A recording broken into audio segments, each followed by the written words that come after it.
마음으로 고백합시다. 오직 주의 사랑에 매여, 오직 주의 사랑에 매여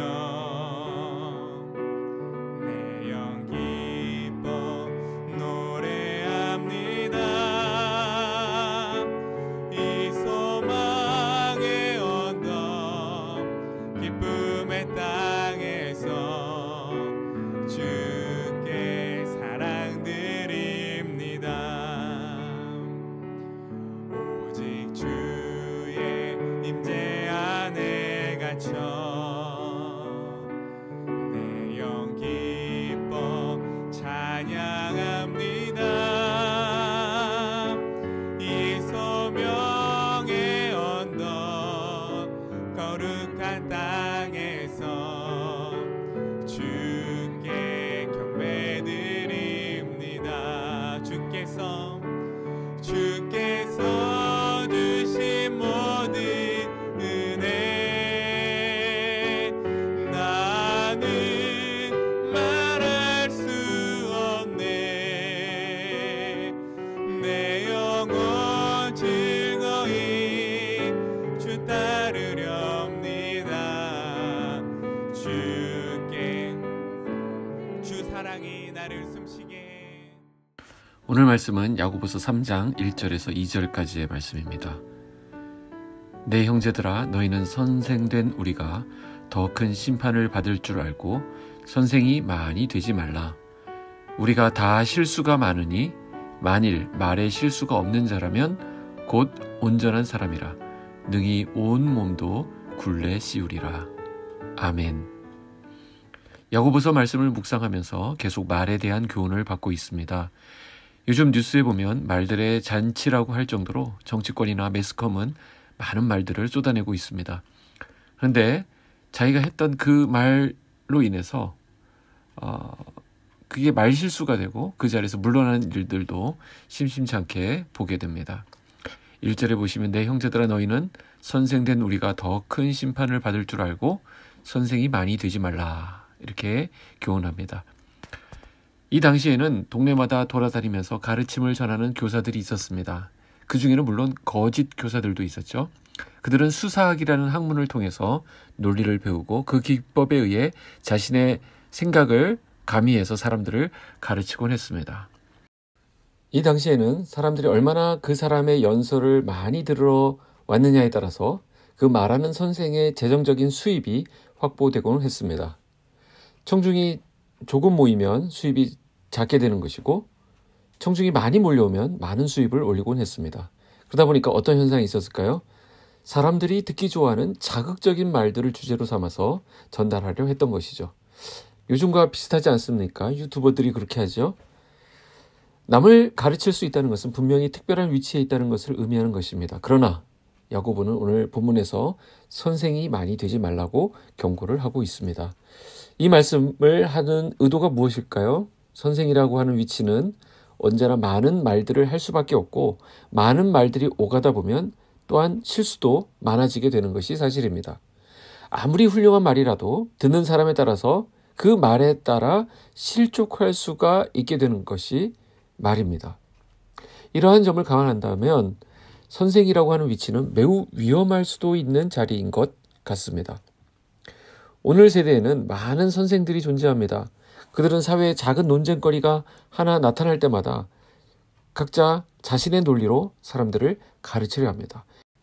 거기에 대한 해석을 내놓고 여러 가지 분석을 내놓습니다. 그러나 그러한 그들의 행동은 오히려 사람들로 하여금 더욱 혼란스럽게 만들 뿐이고 심지어 사회의 분열을 조장하기도 합니다. 이러한 현상은 교회 안에서도 마찬가지라고 할 수 있습니다. 교회 안에는 언제나 많은 문제들이 있고 또 그 안에서 성도들이 각자의 논리로 그 문제들을 해결하기 위해서 사람들을 이해시키고 많은 말들로 또 전달하려고 합니다. 그러나 그러한 노력들은 대부분 교회의 분열과 갈등을 만들어내고 있는 것이 현실이라고 할 수 있습니다. 그래서 2절 말씀해 보시죠. 우리가 다 실수가 많으니 만일 말에 실수가 없는 자라면 곧 온전한 사람이라 능히 온 몸도 굴레 씌우리라. 사람은 말을 하는 존재입니다. 그래서 사람들은 말이라는 방식으로 자기의 생각과 뜻을 표현합니다. 그렇기 때문에 말 그 자체가 본질이 아니다라는 것을 알게 되는 것은 사람 속에 있는 그 생각이 바로 말로 나타나기 때문입니다. 왜 사람들이 말로 인해서 상처를 받기도 하고 또 서로 다투기도 할까요? 누군가 했던 그 말은 그 사람의 생각과 의도가 담긴 것임을 알고 있기 때문입니다. 말 자체라기보다도 그 사람의 생각을 읽게 되면서 상처를 받게 되는 것입니다. 흔히들 말 실수를 했다라고 하죠. 그럴 때 그것은 자기 생각이나 의도와 다른 말을 하는 것을 말합니다. 그래서 말에 실수가 없으면 온전한 사람이 되는 것이라고 야고보 사도가 말씀하고 있는 것입니다. 우리가 조심해야 될 말 실수가 무엇일까요? 야고보서 우리 오늘 본문 뒤편에 나오는 3장 10절에 가보면 한 입으로 하나님을 찬양하고 또 그 같은 입으로 사람을 저주하는 것은 있을 수 없는 일이라고 말씀하고 있습니다. 이것은 바로 두 마음을 품고 있는 것임을 말하는 것입니다. 즉 자기의 정체성과 다른 말을 하는 것입니다. 그렇다면 우리 성도의 정체성은 무엇인가요?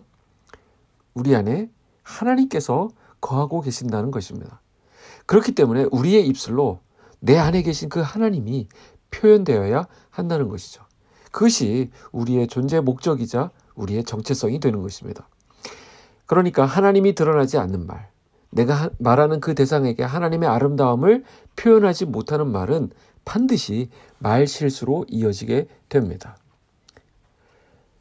이 다음 구절부터 나오는 말씀이지만 그렇기 때문에 우리는 혀를 제어할 수 있어야 한다는 것이죠. 만약 혀를 제어하지 못한다면 우리는 절대로 선생이 되어서는 안 된다는 것입니다. 즉 남을 가르치려 해서는 안 됩니다.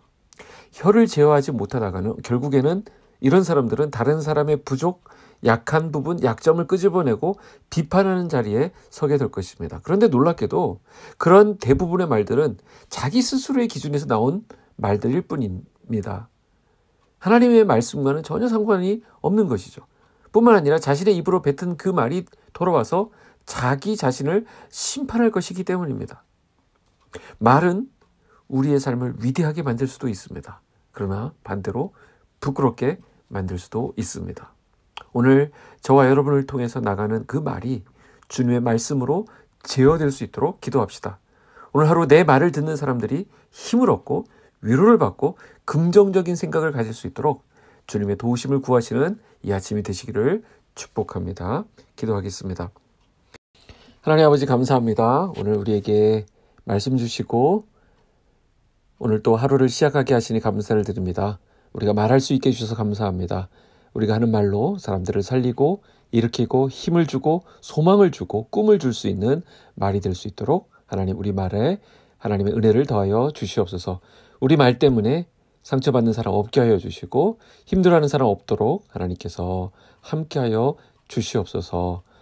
오늘 우리가 만나는 사람들에게 하나님의 평안과 하나님의 사랑을 전하는 우리들이 되게 하여 주시옵소서. 있는 자리에서 최선을 다하게 하여 주시고 주님 주신 지혜와 주님 주신 능력으로 감당할 수 있도록 넉넉한 힘도 공급하여 주시옵소서.